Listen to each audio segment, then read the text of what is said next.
Well, the big story this morning, of course, was the cold air. I'm going to go right back to the low temperatures because we dropped down to the upper 20s and low 30s. Normal low is 37, and we have not seen anything this cold all season long. So not only the coldest temperatures of the season, but also our first freeze of the year with that low temperature of 29 in Waterloo. That makes it good enough for the first freeze and tied for the fourth latest freeze on record, if you can believe that.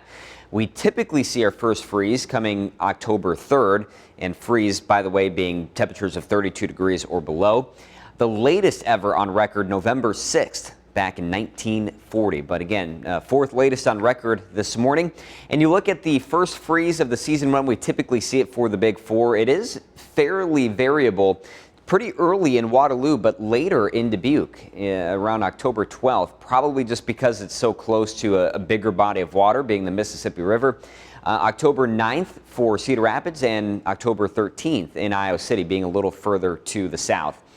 So we are kind of late on all of these first freezes of the season. We have another freeze warning that will go into effect for tonight. We had the freeze warning in our western counties this morning.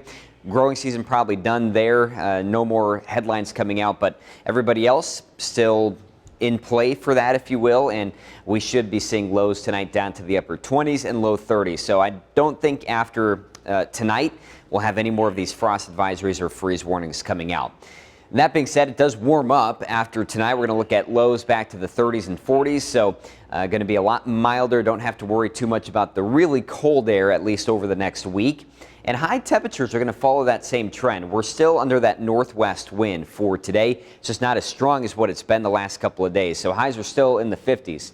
Back to a southeast wind for tomorrow, and that's a 5 to 10 mile per hour wind, very manageable. Should help to get us back to the low 60s.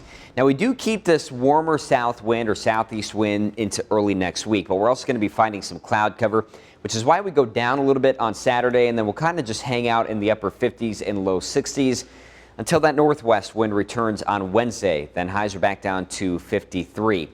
So with the cloud cover situation, we're looking fairly sunny and clear for today and tonight. You're going to have plenty of sunshine coming up on Friday, but it's going to be really late Friday and into Saturday that cloud cover returns. We'll even have to look at for maybe some sprinkles showing up on Saturday. So the forecast changing around a little bit. Certainly going to be more on the cloudy side, and we'll have that really Saturday, Sunday, and Monday, and then more organized rain popping in on Tuesday and into Wednesday, which helps to cool things back down.